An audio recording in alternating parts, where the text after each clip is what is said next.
নমস্কার বন্ধুরা, গৌরী ব্লকে আপনাদের সবাইকে স্বাগত জানাই।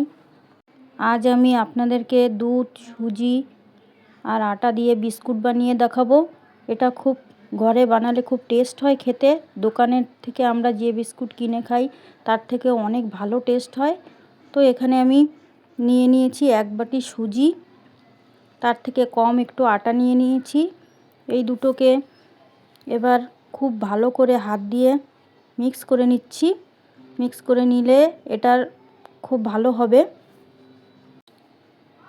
ভালো করে মিক্স করে নিলে এর মিহি দানাগুলো সব একসঙ্গে মিশে যাবে।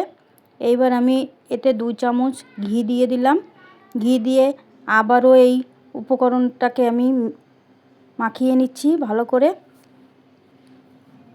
হাত দিয়ে ভালো করে মাখিয়ে নিতে হবে সুন্দর করে। যদি মাখিয়ে না নিই তবে এতে দানা দানা থেকে যাবে। এবার আমি কিছু বাদাম, চীনা বাদাম নিয়েছি, যেটাকে পাথরের সাহায্যে আমি এখানে কুটে নিচ্ছি। এখানে কিন্তু মিক্সি ব্যবহার করা যাবে না। তো আমি এখানে বাদামগুলোকে কুটে নিয়েছি। এই দেখেন, এইভাবে কুটে নিতে হবে যাতে বাদামগুলো আধা ভাঙা হয়ে যায়। এবার এই আধা ভাঙা বাদামগুলোকে এর ভিতরে আমি দিয়ে দিলাম, দিয়ে আবারও মিক্স করে নিলাম। এবার আমি এতে চিনি মিক্স করে দিয়েছি, 2 চামচ চিনি দিয়েছি। আপনাদের স্বাদ মতন আপনারা মিষ্টি দিতে পারেন।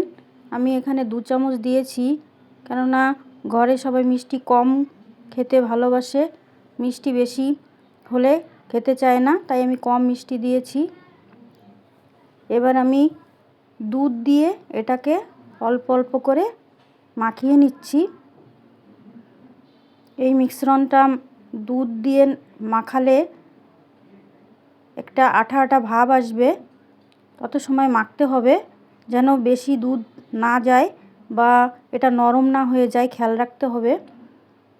এই যে হয়ে গেছে মিশ্রণটা। এবার হাতের সাহায্যে, দেখেন হাতের সাহায্যে আমি এটাকে গোল গোল করে নিয়েছি। এই সবগুলোকে আমি একটা প্লেটে গোল করে সাজিয়ে নিলাম। দেখেন সবগুলো সাজিয়ে নিয়েছি। এবার আমি এক এক করে সবগুলোকে একটা বাটির সাহায্যে, ফ্ল্যাট বাটি নিতে হবে বা গ্লাস, যে কোনো কিছুর সাহায্যে এটাকে এইভাবে চেপে চ্যাপ্টা করে নিয়েছি, বিস্কুটের আকারে এনে নিয়েছি। এ দেখেন সবগুলোকে এইভাবে চ্যাপ্টা করে নিয়েছি।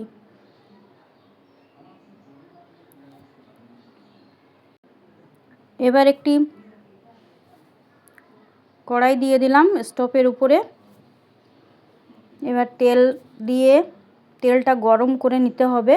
তো গরম বেশি, খুব বেশি গরম হলে হবে না এবং খুব ঠান্ডা হলেও হবে না, মিডিয়াম আঁচে রাখতে হবে। স্টোভের ফ্লেমটা মিডিয়াম আঁচে রেখে তারপরে এটাকে ভাজতে হবে। এই যে আমি একসঙ্গে 4টে দিয়েছি। তো এই যে ভাজা হয়ে গিয়েছে। এইভাবে আমি একটা একটা করে সবই তুলে নেব প্লেটে।